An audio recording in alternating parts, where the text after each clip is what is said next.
Root cause analysis for maintenance.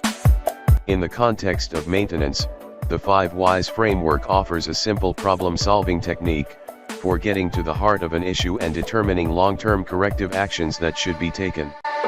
In fact, it's a great place to start when attempting to move from a reactive to preventive maintenance strategy, because it introduces the idea of systematic problem solving without statistical analysis.